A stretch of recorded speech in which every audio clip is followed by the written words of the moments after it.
მითოლოგია როგორი იერარქია იყო ხევსური მითოლოგიაში? ამბი გამოირჩეოდა სხვა მითოლოგიისგან. მითოლოგია ეხლა იმდენად საინტერესო და იმდენად შეუსწავლელია, რომ ჩვენი თითოეული ჯვარი სადაც დავდით. ხევსურების წარმოდგენით ზოგი ნახორცივლარია, რეალური პიროვნებები იყვნენ და მერე გახთიშვილდა. ზოგი კიდევ ციდან სინათლის სვეტის სახით არის ჩამოსული. თაზე, სადაც ის სინათლის სვეტი დაეშვა, ან რაღაცა შიბი ჩამოვიდა, ან რაღაცა იქ დაარსეს. მტრედის სახით კი, მტრედის სახით მოდის. კი. მერე ეს მტრედი რო გაფრინდებოდა და სადაც დაჯდებოდა კოჭი მოიბო, იქ არსებდნენ უკვე სალოცავს.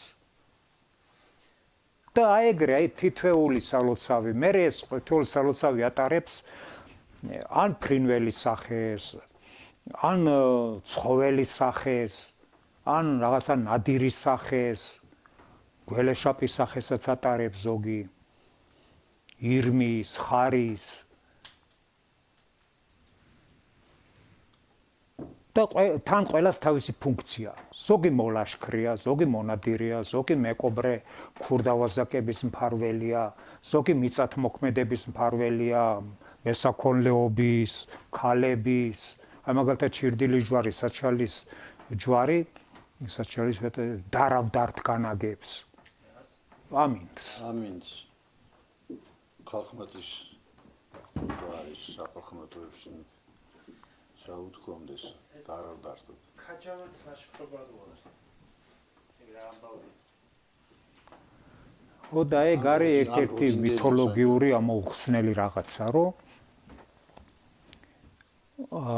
ფშავ ხევსურეთის სალოცავები წავიდნენ ქაჯავეთის დასალაშქრად. ეს ქაჯავეთი ამ დროს არის რაღაც განვითარებული. ხო და ეგ იქ ჯერ რატომ იდიან, რა ის ქონდა დანიშნულება, ან მიზანი, მიზეზი, ეგ ცოტა უცნობია. ან სად იყო ეს ქაჯავეთი? ხო, ან სად იყო და ეს ქაჯთა ქალაქი სად იყო. და ეს ხახმატის ჯვარიმა წაიყვანა ეს ღვთისმშვილები და ეს ხახმატის ჯვარი გეორგი ნაღვრისპირისა თურმე ხშირად დადიოდა იმ ქაჯავეთში. და რაღაცა ვალი მიძესო. ნაღვერმშვენიერი, ხო? ხო, ნაღვარმშვენიერი, ნაღვრისპირისა. ხახმატის ჯვარი და წავიდნენ მთელი ეს ღვთისმშვილნი და ერთი კაცი გაიყოლეს მარტო რომ ხორციელი რომ ეს ამბები მოეყოლა იმას. ამას ვერავინ ვერ იხილავდა რა, ეს იყო უხილავი ლაშქრობა. ეს იყო ჭორმეშიონი კაცი იყო, გახუა მეგრელაური. გახუა მეგრელაური, მაგრამ ისაც ხო ისქნეს სხეული დაატოვებინეს და სული იმის წაიყვანეს. სული ამო შენო ისა სხეული სადაც ხო, ჩვენთან ერთად ვერევლიო და ამოაძრეს ეს სული, გვამიო ქვიშაში ჩამარხესო და გაყო ეს სული. დაეცნენ ამ ქაჯავეთს, იქ სამჭედლო ყოფილა, ცენტრი მათი და ხახმატის ჯვარს ეს ცხენი შეუგდია პირდაპირ ამ სამჭედლოზე და ის ქურთემულსო გდემს და დაჰკრა ტორიო და რავი რა მოხდა. ერთი სიტყვით დაიპყრეს ეს ქაჯავეთი და იქედან წამოიღეს ყოფა ცხოვრებისთვის საჭირო საგნები. წამოიყვანეს საცერი, სასორი, სამართებელი, მშვილდი, გრდემლი და რავი, ეგეთი რაც გჭირდებოდა შენ. წამოიყვანეს კიდევ ქაჯის ქალები. ტყვედ.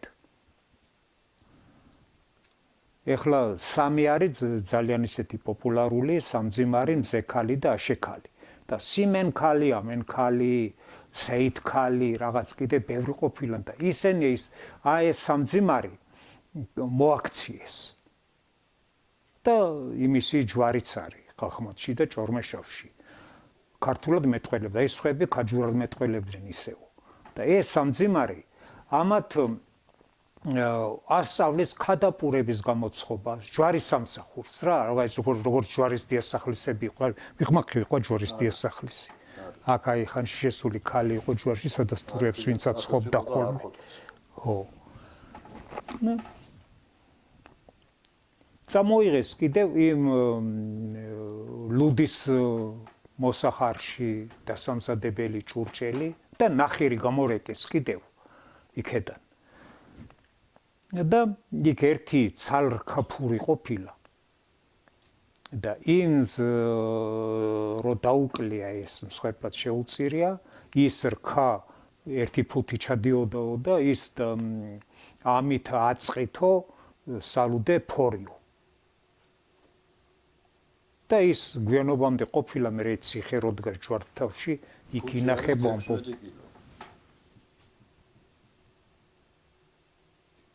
და ის ნადავლი კიდე დაუნაწილებია ამ სალოცავებს. ეს ხადუჯვარი არ გახოლია ცროლისანება და იქედან მომდინარნი სადღაც ბორბალოგად მოულია და ლაშქართავ წყალმა მოგვიწყურდავ. ანუ ბორბალოს იქით იყო სადღაც. ხო, არ ვიცი სად იყო ეგზე იქედან კი მომდინარ და ამ კოპალას ლახტ დაუკრავ იქ და ამოუხეთქია წყალს და დასწაფებია ეს. არ ვიცი ვინ იყვნენ იქედან ეს ღვთისმშობლები წყლის დასალევა და ამ დროს დროი ხელთქო ხადუს ჯვარმო და მოუპარია რაღაცა იქედან რაღაცა ერთ-ერთის და ეს ხახმად არ უშობენ ამ ხადუელთ საერთოდ არ ჯვარში მიდიან. კი კანტალე ეს ტაფები წამოუღა დევთ ტაფანი რავი რა იყო ჭურჭელი რაღაცა ის იმას წაუღია ხმალას ჯვარს და მე ეს ხმალას ყვარენ რო ახარნეს აქედან ზურაბერესთავის დროს გადავიდნენ ზენამხარში ნიში ააშენეს და იქ წაიღესო ის ტაფებიო რა ტაფებიო ეს გრდემლიო ხიტალი ჯვარმა პეტრე მოციქულმა წაიღო აიკიდა მხარზე და იქ წაუღია და უნაწილები ესენი ჰა პეტრე მოციქულის ხო მაგლას ეხლა პეტრე მოციქულს ვეძახთ ჩვენ ხიტალიდან ორ წამოსულები ეგრე ქვია იმ ჯვარს რა და ისაც ყოფილა იმ ლაშქრობაში და ეხლა აი ქაჯავეთი ეხლა მე აი ძველი ისენი ძალიან ბევრი ვიკვლიე და როგორც ჩანს აი ქაჯთა ციხეები ესენი უფრო აი მესხეთის და აი მაგ მხარეს იყო ციხე გოჯი და რაღაცები სადღაც ეგეთი ის იყო კულტურული დასახლება საიდანაც ამათ წამოიღეს საცხოვრებლად რო დამკვიდრებული იყვნენ და რიტუალებით შეეტარებინა და ეცხოვრა იქედან ის საგნები წამოიღეს იქედან ის ნივთები და ის ნახირიც იქედან მოიყვანეს ესე იგი შეიძლება მეკობრული ლაშქრობები სადმე და დაარქვეს ქაჯავეთი ეხლა მეორე კიდევ ეხლა ხევსურები ყველა ლაშქრობას მიაწერენ ღვთისმშობლებს და ჯვარს და ეს იყო ჩვეულებრივ ხალხის ლაშქრობა ნადავლისთვის და მიაწერეს ღვთისმშობლებს რომ იმათ მოუმართეს ხელი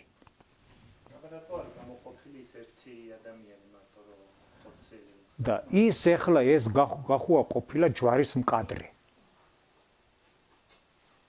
სხვა ვერ იხილავდა ამ იმათ ამ ღვთისმშობლებს მარტო ის ხედავდა ჯვარი ხელზე მოუდიოდა ხატიო რა ტრედის აღითო ყოფილან ეგეთები რა ჯვარის მსახურნი ქადაგები რო ტრედის სახით მომოსდიოდაო ხატიო ხელზეო და რომ დაბრუნებულან ეს იმ ადგილზე რომ მოსულან ეს გახუა რო გვამი რო ჩამარხეს მე უთხრესა ღვთისმშობელთა რომ შენ ჩვენთან ვეღარ იბლიო და გვამი ხარო შენ გვამში ჩადი ისევ და იმასო თავის მხარზეო თავის გამოხურული ჰქონდაო და გახუას აღარ უნდოდა იმ გვამში ჩაბრუნებო აღარ მოეწოდ შემეფურყველე გახუაო ეგი ხარო და მოიყვანეს და მე ეს გახუა თავიდან არ ჰქონია ნება ამის მოყოლისა მერე ღვთისმშობლი თავი გაუნებებია ამისთვის, რომ ხანში რო შესულა და მერე დაუწყია მოყოლა ამ ამბებისა. იმათან კავშირი აღარ ქონდა. ხო. მერე აღიარა რაც იყო.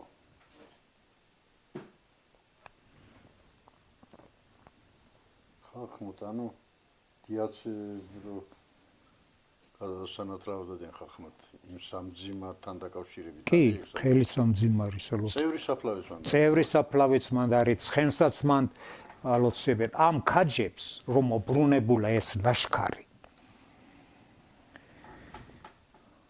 ამათო ჯერო შესულან ციცაისა და ძაღლის იმას თურმე დაკუწეთ, იმას ესროდნენ, რომ ამას ეს ჯვარი ვერ ეკარება. დიახ. და ამანო გუდანის ჯვარმო დელამფარიო რაღაც ფარი ყოფილა დიდი ეგეთი ისა უფარო და რომელიღაცა სალოცამა კიდე კაბის კალთებიო და არ მიეკარა ამათ და ისე შევიდა იქედან რომ წამოსულა რაღაცა თვალი გამოსყარეს მგონი. ო კი კატის ფეხით. კი ხო და იქედან რომ წამოსულან ვიწრო ღელე ყოფილა რა გამოსასვლელი მთაზე ხო და იქ ცხენი დაუყუდებია ჯერ ცხენით შესულან ეხლა ცოტა ტროას იმას გავსი ტროას ცხენს რაღაც ეგეთი ის არის რა იქ ბუზის რო არ შეუშვეს ეს ბუზურა ბუზად გადაიქცა ხახმათის ჯვარი შეუფრინდა ამ ცხენს და ისე შევიდა ამ ქაჯავეთში ტროელებმა აქედან მოიპარა. ხო და იქედანაც რო გამოსულან ეს ცხენი დაუყუდებია იქ ამ ქაჯებს ისე რომ ვერ გასცილდებოდნენ და შემძვრარან ამ ცხენში და ისე გამოსულან და იმის მერე იმ ამ ხახმათის ჯვარში ცხენის სანათლავსაც კლავენ მეთავი ყოფილა ხახმათის ჯვარის რა მაგლაშქრობაში მეთავი ხახმათი კი ხახმათის ჯვარი ეხლა ხახმათის ჯვარი იყო ერთიანი ფხოვის ძირითადი სალოცავი არა გუდანი გვიან გაჩნდა გუდანი არც ლაშარი ეგ ხახმათის ჯვარმა უკვე ფხოვი რო დაიშალა დაკარგა თავისი ფუნქცია როგორც მოლაშქრე ჯვარმა და გადაიქცა მესაქონლეობის დედათა ხნათესვის, ცხენის, ცხვრის, აქონის და ასე შემდეგ. ხახმათის ჯვარის ხურ ჯულიან ორჯულოს სალოცავი. თან ჯულიან ორჯულოთა კი და როგორც ანატორი. როგორც ის ანატორის ჯვარი. ქისტებისა და მან უვლია მაგათაც სალოცავად. ქისტებს ორჯულებს ეძახდეს ალბათ. ქისტებსაც დიდოელებსაც. რატო არ ვიცი, იმიტომ რომ როგორც ჩვენ ისეთივე წარმართები იყვნენ ეგენიცდა. რაღაც საერთო მითოლოგია ქონდა თუ სხვა ერთი ქონდა. ანატორის ჯვარსო. კოპალა მაგათაც ფიგურები არის. ეხლა არ ვიცი მე იქაურიის მითოლოგია არ ვიცი მაგათი ის, მაგრამ ჩვენ აი მაგალითად მაისტის ხატი ყოფილა, რომელსაც ხევსურებიც ლოცულობდნენ. დამდინარანიკ. საინტერესო ასად იყო ძალიან ბევრი მაისტი ნამყოფ ყველა სოფელი ვიცი და ნასოფლა. აი თვიან მოკლეები. ისრებიც იზროები სხვადასხვანაირი ყოფილა. ის არის მაკრატელი ჯობთო ვაჟო ღონიერი. საჯაჭვე ის არის ყოფილა კიდე რომელიც ჯასხვრეთ და ორმაგ ჯავს კი ვერა. ერთ მაგს კი. ეს ხელშოგიჭრებს რა. საბურნიკი. ღვთისმშობლები ვინ იყვნენ კიდე? ერთია ხატი და იყო კიდე ღვთისმშობლები. ანგელოზები. ეხლა ღვთისმშობლები იყო, ნუ ეხლა ყველა ღვთისმშობლი იყო, ბირქუში, კოპალა, იახსარი, ბერი-ბაადური გუდანის ჯვარია. ბერი-ბაადურზე რა არის ცნობილი? ეს რეალური ადამიანი იყო და მერე ბერი-ბაადურზე ეხლა არ არის ცნობილი, ოღონდ ის არის ნათქვამი, რომ მეო ეხლა დავბერდიო, თეთრი წვერი მაქვსო და ბერი-ბაადურს მეძახიანო.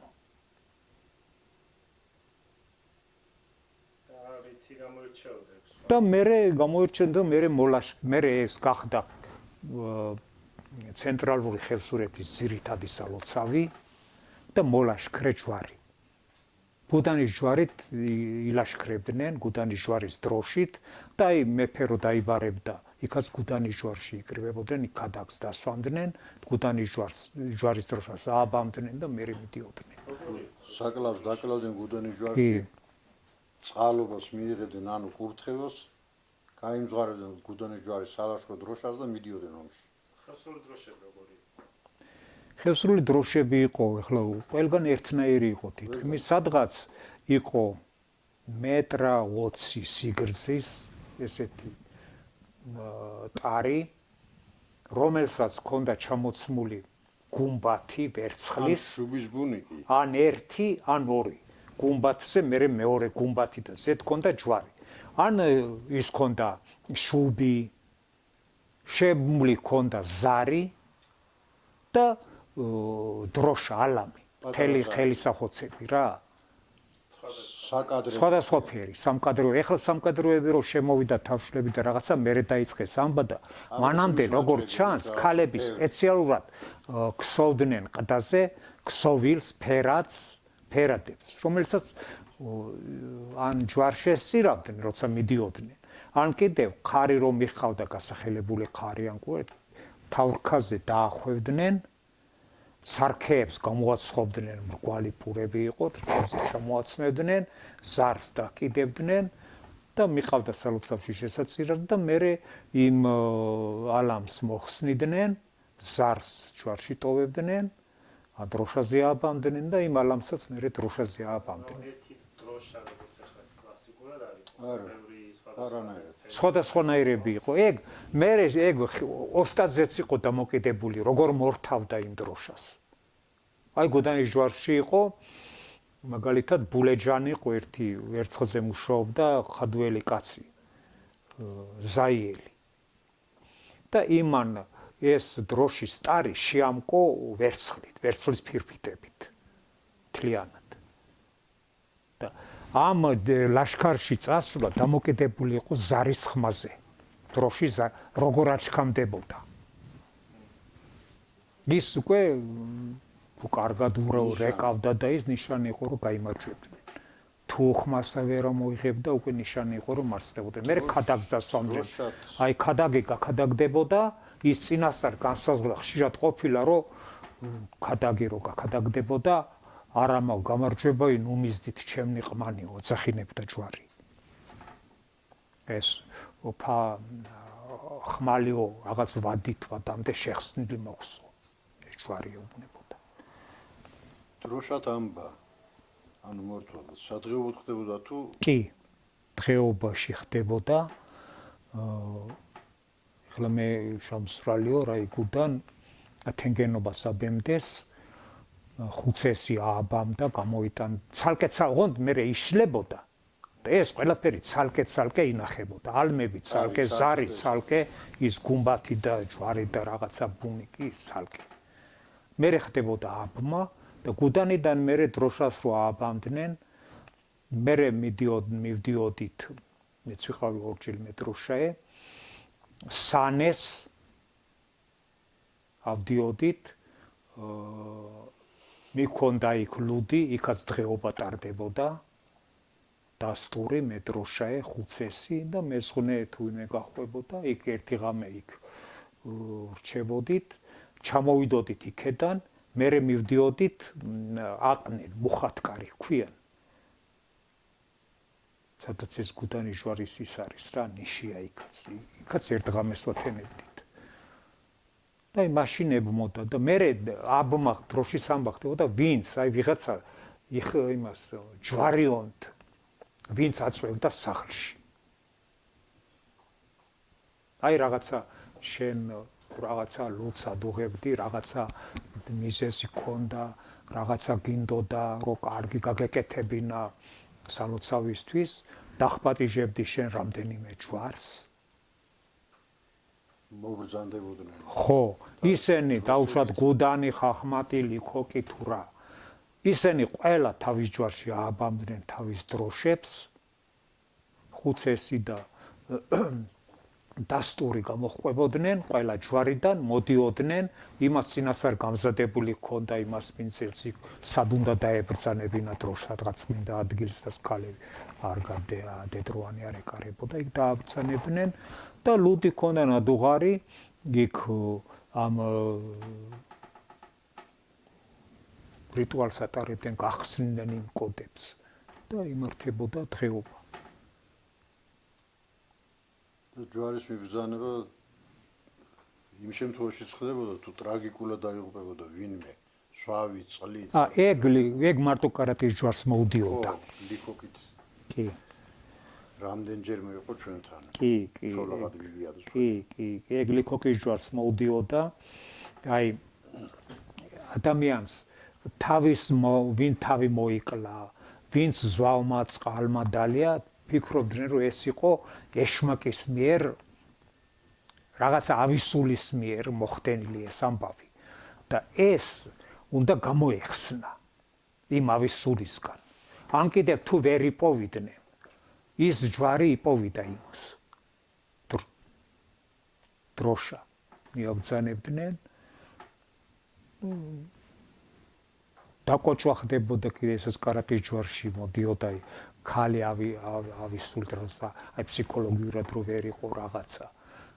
მიყვანდნენ ჯვარში, იქ დააკოჭვებდეს.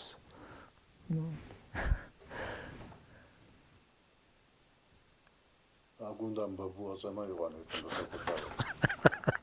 ხო იცი რა თქვა. თვითონ ხუცესი იყო კაცო.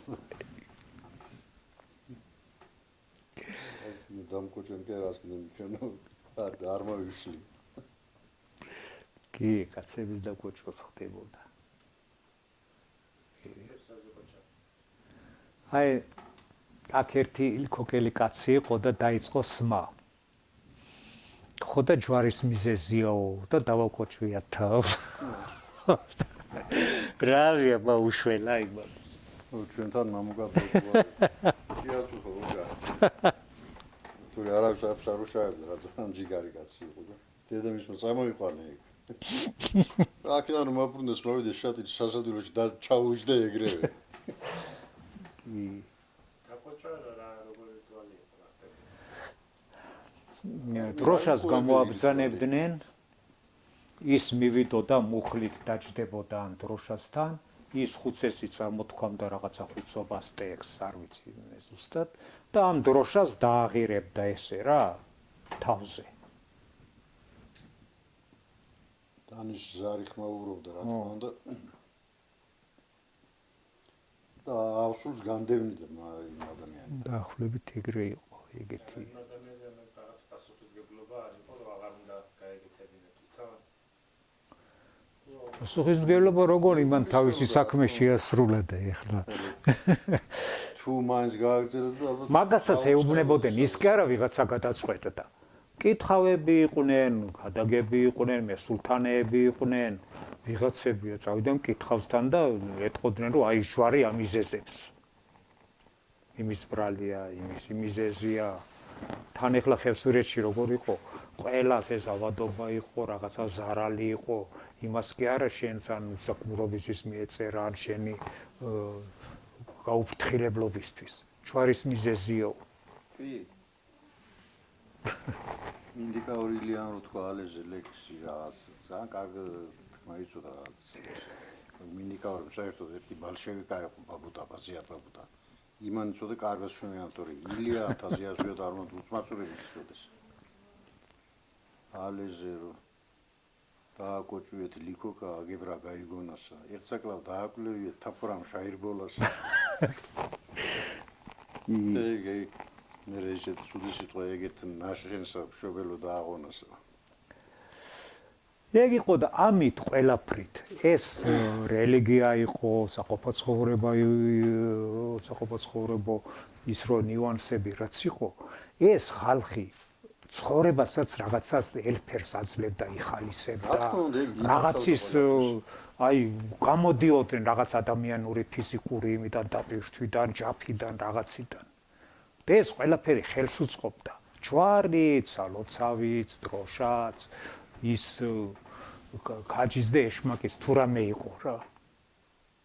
ერთმანეთში ქონდა არეული ყველაფერი ერთად მოდიოდა. პირქუში ვახსენე. ეგ ერთი იყო გამოჩეული და როგორი შვილი იყო. ნაკლებად ცნობილია. იახსაება კოპალა ყველანიც.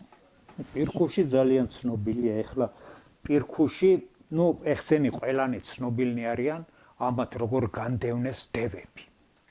და ჩვენ მოგვიპოვეს ესაც ხორისი.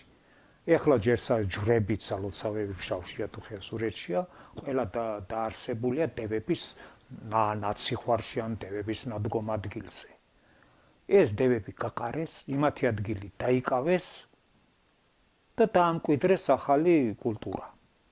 ეს როგორც ჩანს, რაღაც ქრისტიანობამდელი და ქრისტიანობის შემდგომ პერიოდის ამ რელიგიათა ბრძოლის შედეგია რა. ხო და ეს პირქუში იყო მჭედელი. ეს უჭედავდა ამ ღვთისმშობლებს იარაღს და სამკაულებსაც ჭერდა თურმე ქალი სამკაულებს. მჭედელი ყოფილა ბაცალიკოს და ახატშიარი მაგისი ძირითადი სალოცავი პირქუშისა და ძალიან ავიჯვარია ეხლა ცეცხლს აჩენდა თურმე ამ ურწმუნო ხალხს და მაგას მეო სამჭედლო ქონია მივედიოდა გრდემლზე ეწერაო გელაიშვილი დავითიო და ვერაფრით ვერ წავშალეო და ეს მეორე სახელიც აქვს მაგას მაგრამ ამ ღვთისმშობლებს რაღაცა დავაც ჰქონდა ერთმანეთთან მაგალითად რომ ვიღაცამ ერთ-ერთმა ღვთისმშობლმა სთხოვა პირქუს რაღაც ხმალიო თუ ფარიო თუ შუბი გამიჭედიო და არ გაუჭედა და აი ეს ღვთისმშობლებიც ნახევრად დევები არიან და დეური ნიშნების მატარებლები არიან აი ჩვენ როგორც დევები მითოლოგიაში როგორც ვიცით დევები იყვნენ ფიზიკურად იყვნენ ძლიერნი ერთადერთი იცოდნენ მარტო ნადირობა და მჭედლობა მისად მოქმედება არ იცოდნენ საერთოდ და ეს მოსახლეობას მიჰქონდა იდანარჩენ ხალხს ამ დევებთან გასაჭედა და ის დევები ქალს უნდა მიეტანა მარტო კაცი არ უნდა მისულიყო რომ ის კაცები ისწავლიანო ჩვენ საქმესო და ცოტა ბრიყვები იყვნენ რა ფიზიკურად რამე გამოირჩეოდნენ? ეხლა ძლიერები, ტანიანები ეგეთი ხალხი ყოფილა. არა, ეგ უკვე მერეს გაზღაპრებულია რა, არაფერი კოჩი ყუღმა.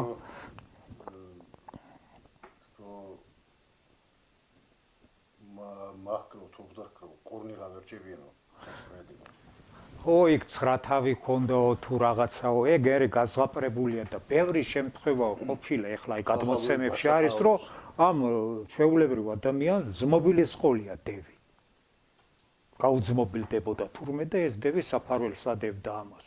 აი მტერი შეხვდებოდა ვიღაცა, უჩინარი ხდებოდა და ეს დევი შველი და რაღაც საქმეებში.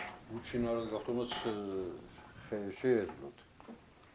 ხახაბელ ბაჩაყაურს რო აუკლავდე. ვერს დაუკარგო. არ მასურშინა წასულო და რაღაც რო დააღამდა უკვე მაუხელებს ვერძი და აუდიო ისეზე მააქვს ეს მარცვალ თურმე აქვს. როგორ დაგძელებიანო ჩემო ვერძო და გემძიმნესეო ბაჩაყაურო აჩკამდა.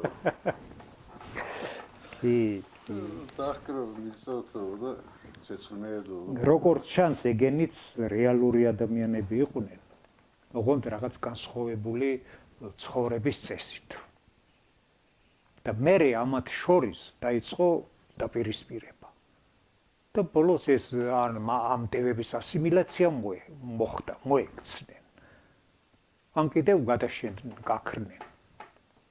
შეიძლება ჩვეულებრივი ადამიანებიც იყვნენ და დაპირისპირებული. შეიძლება, ხო, აი ეგ რელიგიათა დაპირისპირებაც იყო, სარწმუნოების დაპირისპირებაც. ზებუნებრივი თვისებები. კი, არის აი მაგალითად, აი ძველი გეოგრაფიული ძეგლებია, იქ არის კოლაელ ყმართა წამება.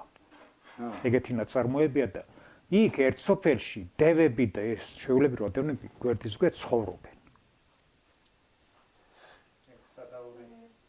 ქართული ის არის, აი ძველი წყაროა რა, ნაწარმოებია. და ამ ბალღებს მოვა ჩხუბი ერთმანეთში თუ რაღაცა და დაუპირისპირდებიან ერთმანეთს. აი ეგეთი რაღაცა ხდება აქაც რა.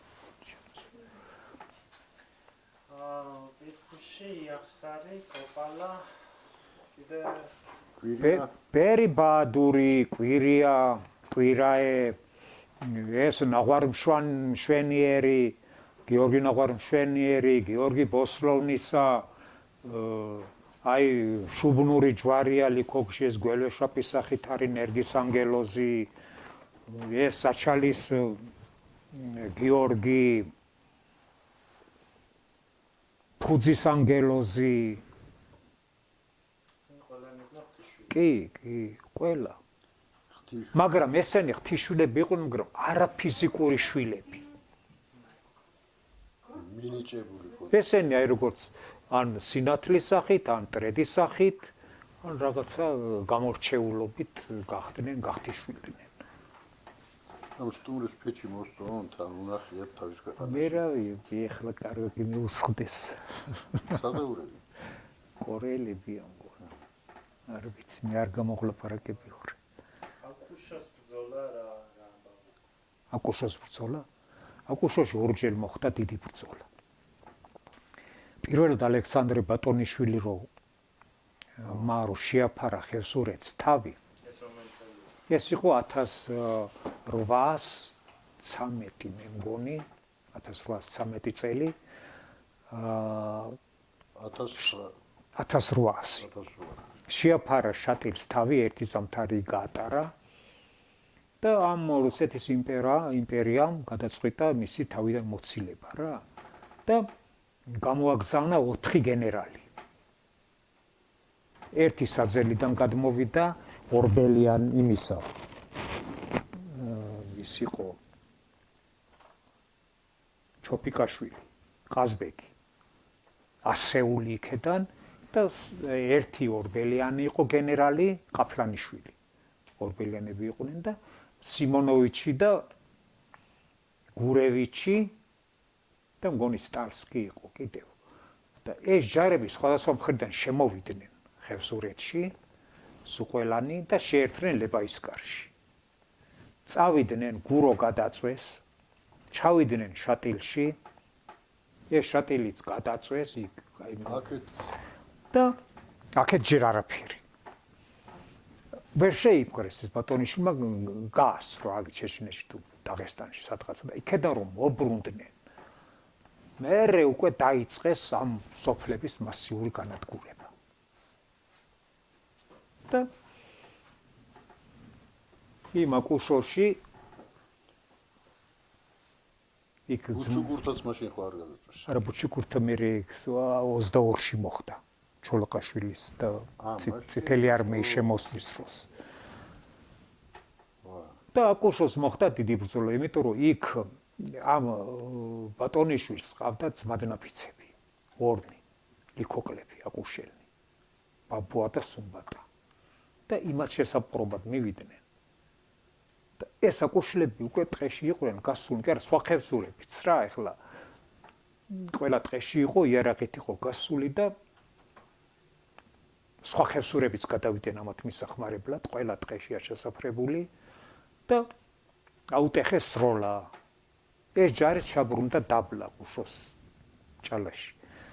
აი იქ მოხდა დიდი ბრძოლა რა, მე ბევრი ხევსურები დახოცეს და ისტორიული წყაროები, ახალი ისტორია დავით ბაგრატიონისა.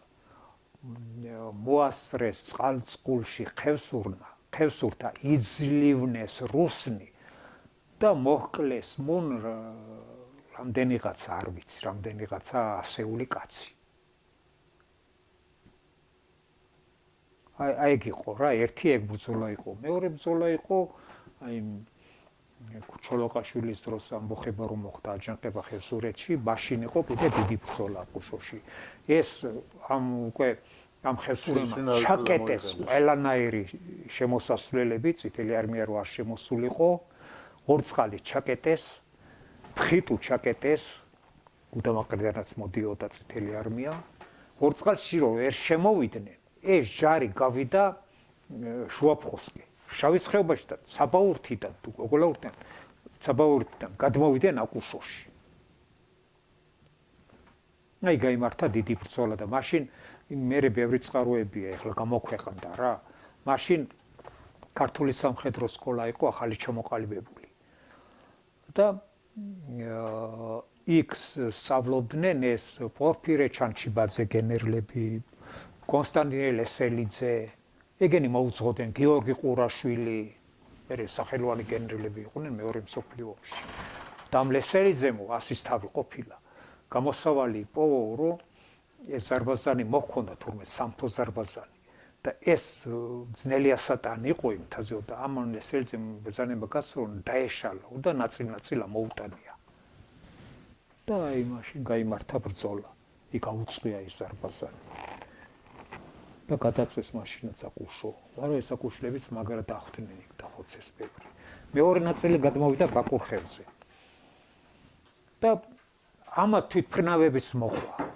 იმათ შემოუყრია ბომბები, უსროლია და ამ ხევსურებს ეგონო რომ ესო შალვა ქარუმიძემ გამოგვიგზავნა ერთ თვითფრინავები ჩვენ დასახმარებლად არის მოსულიო. მაგრამ ეხლა იმ მსხვერპლი არ ყოფილა მაშინ თვითფრინავს ერთ ადგილებში შემოუყრიას და დასახლება არ იყო და უფრო დასაშინებლად იყო. მათ შორის ბაგიანაში.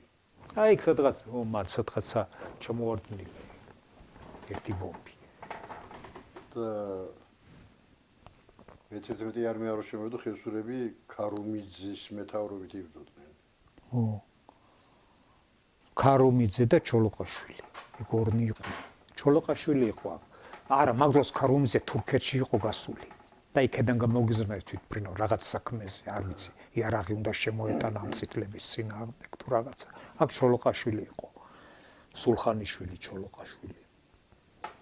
და აი მაშინ უკენახოში გადმოვიდნენ, დაიპყრეს უკანახო და იქედან შემოსულები აკუშთან ჩამოვიდნენ ბარისახოში, უკენახოშიც გამართეს შტაბი ბარისახოშიც და აბიკა ამიყვებოდა რომ სპილენძის მავთული გაჭიმესო უკენახოდან ბარისახომდეო და კავშირი დაამყარეს რა ერთმანეთთან.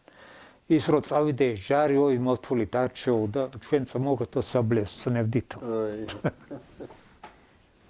წამოვიდნენ იქედან და ბუჩუკურთა გადაწვეს და ითარხანად გაგა მაშინ დაიწყო. თარხანად გაგაც რაღაც ისეთი წინასწარმეტყველი, ქადაგი, ქურუმი რაღაც ისეთი წინასწარ თურმე აი ჯერ კიდევ 24 წლამდე მეფის ის ყოფილა რუსეთი ნიკოლოზ მეორის დრო და ფეხონში ბრმა ყოფილა ის. თავისთვის საუბრობდა, ხან შინით გამოდიოდისა ნაუბარიოდა. ისეთ რაღაცებს ყვებოდა თურმე რომ ამ ხალხს არ სჯეროდა ეს რაც გადაიცახსო. ერთხელ მწყდარან და ნიკოლოზსავ დრო მისდისავ. ხო და იქ შაბურა ყოფილა მამასახლისი ბუჩუკურთელი. და ჩირდილელი ყოფილა კიდევ ერთი კაცი და ას ამბობს ესო იმ შაბურას უთქვია ნიკოლოსავ ფათოლივით ჯარი ხავო. ხო და ჩირდილელს უთქვია რომ მე მჯერო ეს რასაც ამბობს მოდი დავნიზლავდეთო. დავნიზლებდნენ ოქროს თუმნიანზე. მართლაც გასულა დრო და ჩამოაგდეს ნიკოლოზი და მერე ბაღათერამაუ ხელ გაუწვადეს რომ ჩამოდეი ოქროს თუმნიანი. მე ცეცხლში ვიწვებიო. ხო თურმე ამბობდა. მეორედ მოსვლა მოდისო, კაცნივ საქონად მაიქცევიანაო. ქალივ კაცი კაცოდავ. კაცი ქალად წყალში დიასმაწვილია შამაჩიკული. აი ეგეთ რაღაცებს რა. და რაღაცები ჯერ არ მომხდაროთ მოსალოდნელია. ეს ჩაროვაცელი რა იყო? ეხლა ხევსურები ასაკს რო კითხავდი. არავინ არ იცოდა რომელ წელს იყო დაბადებული. და მოითვლიდნენ რაღაც ისტორიული მოვლენიდან. და ჯაროვა წელი იყო ეს 1922 წელი წითელი არმია რომ მოვიდა და ხევსურეთის აჯანყება რო იყო. ბებია ჩემი, და ჯაროვა წელს 25 წლისა ვიყავიო. ან რაღაც დღეობა, ან ვინმე ცნობილი ახალგაზრდის რა, დაუბრუნებელი ხო. რაღაცა ეგეთები და იქიდან მოითვლიდნენ და ჯაროვა წელს ეძახოდნენ მაგ 1922 წელს. ამას მოყოლები რეპრესია. რეპრესია მაშინ არ მოყოლია ჯერ. მერე ბერია მოვიდა, შემოირიგა ეს ხევსურები. გზის გაყვანა დაიწყო. გზის გაყვანა დაიწყო, ბარისახოში საავადმყოფო ააშენა, პოსტა, მაღაზია, საბჭო, რაღაც დასასვენებელი სახლი ააშენა. სასტუმროს ეძახოდნენ ის. ხო, ლოტიკაშვილი კი, ეგ. ხო და როგორც ჩანს, ცოტა მოაბრიყო ეს ხევსურები. ეს ხევსურები მაინც ვერ ენდობოდნენ და თავარადებულებს ეძახდეს, ზოგი ყაჩაღად გავიდა. ხო, კი არ ყაჩაღობდნენ, მაგრამ ემალებოდნენ ხელისუფლებას. ყაჩაღს ეძახოდნენ. ხო, რა, თავარადებულს. რა ქვია, სკოლა-ინტერნატი როდის ამოქმედა? მამაჩემი 30-იან წლებში აშენდა ეგაც, აი, ძველი რო დაანგრიეს. აი ეს შენობა, მერე მეორე შენობა. ისო დაანგრიეს როგორ მეწყინა. ხო, აი მაშინა შენებულია. ყვებულამაც აი ეგ ჩემნაშენებიო გული მწყდება რო ანგრევთო. აკაი რამ დაბალი ერთსართულიანი და ზარლაზი. რამხელა არქიტექტურული ის იყო. მაგე ყველაფერი აბარა ხმალაის მხარეს მერე მემატებული ხოდა შიგზეზე.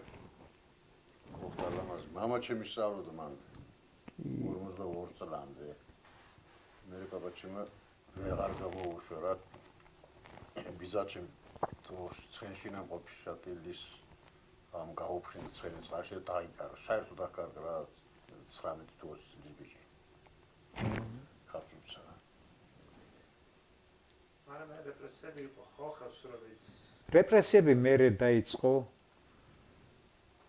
ეხლა ჯერ ხელისუფლებას ემალებოდნენ. ზოგი დანაშაულსაც ჩადიოდა. მაგრამ ძირითადად იყო მეამბოხე ხალხი იყო, ყველა მიცოდა ხელისუფლებაც იცოდა და ეს ხალხი როგორღაც უნდა დაემორჩილებინა. და ეს მოთავეები და ვინც გამორჩეული ხალხი იყო, უნდა დაეპატიმრებინა. ყველაზე პირველი დათვიალი კოკელი დაიჭირეს. ის მილიციონერი ძმობილი იყო ის ბუჩაშვილი. იმან დაპატიჟა, რაღაცა ჩაურია სასმელში და დააჭერინა მილიციონებს და კიდევ ორნი აკუშელი ძმები იყვნენ ისინი. პირველად ისინი დააპატიმრეს და მერე ნელა-ნელა მიყვნენ დანარჩენებს რა. რამდენი ადამიანი დაიკარგა მაგ. ეხლა ვინც დაიჭირეს, ყველა დაეცხრიდან არავინ დაბრუნებულა. გამოუშვეს მარტო პაპაჩემი გამოუშვეს. ბიძურა. აი ეს ოჩიაურების მამა ლექსო გამოუშვეს. აი ხალხური პოეზიის ის ეკრებულები რომ მაშინ ციხეს ჩაწერილი აქვს მაგას ყველაფერი. თუმცა რო ქონდა და იწერდა ის კიდევ რა. ხალხურ რაღაცებს. ყველა ეხა ზოგს 5 წელი ქონდა, ზოგს 4 წელი ქონდა მიჟილი, მაგრამ მე რაღაც ავადობა დაემართა რავი ტიფიო თუ რაღაცა და ომიც დაიწყო უკვე. პატრონი მათი აღარავინ იყო და დაიკარგა აღარავინ დაბრუნებულა ციხიდან. დიდი რაოდენობით ხალხი ეხლა იცი როგორ იყო რომ მან არქივებში ზოგს პოლიტიკური სასჯელი აქვს. ზოგს როგორც სისხლის სამართლის დამნაშავე. კრიმინალი. ცალკე ეს ხალხი რა. გაგებაში რო არ იყო ხალხი. ტროცკიზმზე და იმაზე ასამართლე და ტროცკი რა არის ტროცკიო ისაც კიდე ეკითხა. რას ნიშნავდა ტროცკისტი? ან ტროცკი არის ო. ერთი კაცი ან ორი კაცის ჩვენება იყო საკმარისი რომ დაეპატიმრებინათ. მე იქ დათვიამ ლექსი გამოგზავნა იქედან რა. მე იქ სხვები იყვნენ დაჭერილები. მე ზოგმა გულახდილად ილაპარაკა, ამას ვაკეთებდი, ამას ვაშავებდი, ამას ესე, აი ეს მეტანა. ო, მოატყვა გამომძიება. ხო და ამა იმათაც მეტი რა უნდოდა რა და მიხვნენ და ჯერის ვითომ ამერიკელო შემოგზავნეს. ეგ ჩვეულებრივი პროვოკაცია იყო კი. ირაკეთს შეეხო ხო? ირაკეთს აქ იყო და პირიქითაც იქაურებიც დაიჭირეს. ამ დროს აი შატილიონები, ეს თასიკითლები ვიღაცები. ეს ამერიკული ჟურნალისტი პროვოკაცია იყო შემოგზავნილი. ჟურნალისტი არ იყო, არა, კაკების თანამშრომელი იყო. ქალი და კაცი იყვნენ ამოსულები. იქ ლიკოგში ავიდნენ, ჯერ აქ იყვნენ იმ დასასვენების სახლში, ბერიას სახლში, თხილამურებით დადიოდნენ. მერე დღეობა ტარდებოდა ლიკოგში. იქ ავიდნენ და დაუწყეს ისე საუბარი გამოესაუბრნენ ხელისუფლებაზე რაღაცებზე ერთი კარწაუთელი კაცი ყოფილა და იმას ნაცარი შეაყარო სახეში იმასო თომ ამერიკელს და გაუბრაზდნენ ეს ხელსურები რასაკეთებო გამოაგდესო იქიდან ხო და მერე დაიბარა ესენი იარაღს დაგირიგებთო ხელსურესობა იარაღი უყვარდა ჩავიდნენ თომ იარაღის მისაღებად და აღარ და ერთი ბაკურხეველი კაცი იყო ის რო შევდიოდითო და ამას პლაში ეცოდა შემთხვევითო გაიხსნოდა გადაეცეოდა ის ნიშანი დაუნახია და უკან წამოსულა ის გადარჩა იქ და არ შევიდა სხვები უკვე აღარ გამოუშვია იქიდან და ეს ვითომ ამერიკელი ჟურნალისტი თვითონ დაკითხავდა იმათ. მერე დაკითხებზე ის ყოფილა თვითონ სასამართლოში. აი ეს ამბავია რაც ეს როცა ხოლმე ამერიკელი ჟურნალისტის სურათები რო არა 90-იან წლების რო.